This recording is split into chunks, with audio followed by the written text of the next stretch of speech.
Hello friends, मैं आप सबका स्वागत करती हूँ अपने इस यूट्यूब चैनल में जिसका नाम है वैस स्टोरी हिंदी। तो आइए आज की कहानी शुरू करते हैं। कहानी का नाम है साजी जिम्मेदारी। सुरभि शाम को ऑफिस से घर लौटती है तो देखती है सास और बुआ सास है। आते ही सर पे चुन्नी रखती है और दोनों के पैर छू के अपने कमरे में चली जाती है। कमरे से वापस जब कपड़े बदल कर आती है तो दोनों के लिए चाय बनाने लग जाती है। तब तक उसके पति विनीत भी आ जाते हैं। सुरभि सबके लिए चाय बनाती है और विनीत सबके लिए नाश्ता लगा लेते हैं। सब लोग बैठ के चाय नाश्ता करते हैं। उसके बाद में सुरभि किचन में चली जाती है शाम का खाना बनाने के लिए।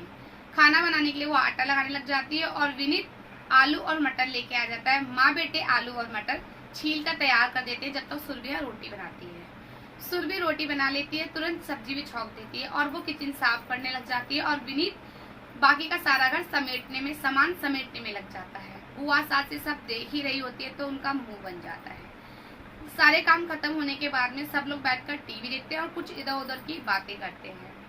फिर रात के खाने के लिए सुरभि खाना परोस कर लेके आती है जब तक विनीत डाइनिंग टेबल पर बर्तन लगा देता है।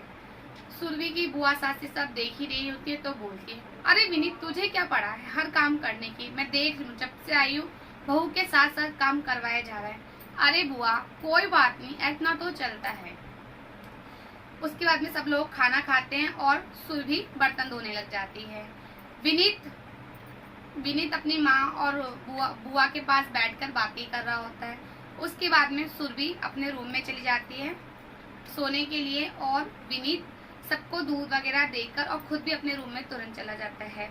उसके बाद में बुआ पे रहा नहीं जाता तो बुआ कह ही देती हैं, देखा, बुआ पे रहा नहीं जाता है तो बुआ सुरभि के साथ से कह ही देती हैं, अरे मंजू, ये सब क्या हो रखा है तुम्हारे घर में?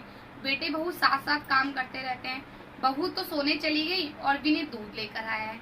नहीं दीदी, ऐसी कोई बात नहीं है, सुरभि ने दूध तैयार किया होगा और विनीत हमारे पास लेकर आया है।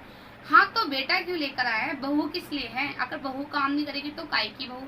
नहीं नहीं दीदी, ऐसा नहीं कहते, बल्कि आपको तो खुश होना चाहिए कि हमारा बेटा हमारी बहू को कितना समझता है, वो उसका साथ दे रहा है हर काम में। अरे पर फिर भी आदमियों का काम तो बाहर का है ना, वो घर के काम क्यों करे? सुरभि की बुआ सास सुरभि की सास से कहती है। सुरभि की सास कहती है, नहीं दीदी, बल्कि मुझे तो बहुत खुशी है कि मेरे बेटे बहू एक दूसरे को बहुत समझते हैं। आपको तो याद ही होगा जब विनीत के पापा की बहुत तबीयत खराब थी और हमें बहुत कर्ज लेना पड़ा था, यहाँ तक कि हमारी जमीन जायदाद भी सब बिक गई थी और हमें किराए के मकान पे आना पड़ा था। उस टाइम सुरभि ने ही विनीत का बहुत साथ दिया और बाहर जॉब करी और आज देखो वापस मैं 2 घर की मालकिन हो गई। आज हमारा वापस से 2 घर है और एक घर की मैं मालकिन हुई जिसमें आप बैठे हो। आपको तो पता ही है उसने कितना साथ दिया है विनीत का। जितने कर्जे थे सब चुक गए, अब कुछ भी नहीं है, आराम से जिंदगी जी रहे हैं।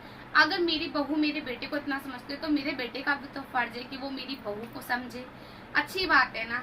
सुरभि भी तो बाहर से काम करके आती है, कौन सा वो घर में रहती है, कौन सा वो भी आराम करती है। इसीलिए अच्छी बात है दोनों मिलकर काम कर लेते हैं और फिर आराम से बैठकर सुरभि को भी टाइम मिल जाता है अपने लिए और विनीत को भी टाइम मिल जाता है आराम करने का। हमें तो खुश होना चाहिए। और दीदी याद करो वो टाइम जब हमारे टाइम में हमारे आदमी लोग कुछ काम नहीं करा करते थे, हम घर का सारा काम करते थे, बच्चे संभालते थे। उस टाइम के हमारे मन में नहीं आता होगा कि जरा सा हमारे पति ही कह दे कि चलो तुम बैठो, ये काम मैं कर देता हूँ, या चलो तुम भी ये कर लो, मैं भी ये कर लेता हूँ। चलो सासों की तो बात छोड़ो, अपने आदमी ने ही कभी नहीं कहा। आपको ये महसूस नहीं हुआ उस टाइम पे? हाँ मंजू, तुम ठीक कह रही हो, बुआ सास ने बोला। सही कहा तुमने, कितना काम हुआ करता था, दिल करता था कि कोई थोड़ा सा बोल दे कि तुम आराम कर लो या चलो हम भी करवा दे काम। तुम सही कह रहे हो, आज तुमने मेरी आंखें खोल दी। तुम्हारे घर आकर आज मैंने एक नई सीख सीखी है कि जिम्मेदारी, घर की जिम्मेदारी दोनों की होती है। पति पत्नी एक गाड़ी है, सारा बोझ हम एक कंधे पे ही नहीं डाल सकते, नहीं तो वो कंधा ढल जाएगा। इसीलिए दोनों को घर की जिम्मेदारियां बराबर से उठानी चाहिए, तभी गाड़ी, घर गृहस्थी की गाड़ी अच्छे से चल सकेगी। अब मैं अपने घर जाकर अपने बेटे को भी ये बात समझाऊंगी और मुझसे भी जितना हो सकेगा मैं अपनी बहू की मदद करूंगी। बहू को बहू ना समझकर बेटी समझना चाहिए, ये सही बात है। जिम्मेदारी साझी जिम्मेदारी होगी तब जिम्मेदारियां अच्छे से निभ पाएंगी। तो फ्रेंड्स, मेरी कहानी यही खत्म होती है। उम्मीद है आपको एक उद्देश्य, इस कहानी का उद्देश्य यही है कि कभी भी हस्बैंड को ये नहीं समझना चाहिए कि वो हस्बैंड है, वो क्यों काम करे, ना कभी वाइफ को समझना चाहिए। अगर एक दूसरे को एक दूसरे की जरूरत है तो हमें एक दूसरे का बखूबी साथ देना चाहिए। घर गृहस्थी की गाड़ी ऐसे ही चलती है। चलिए मैं इसी चीज के साथ आपसे विदा लेती हूँ। अगली कहानी में आपसे फिर मिलूंगी। तब तक ले राधे राधे। लाइक, कमेंट और शेयर जरूर कीजिए।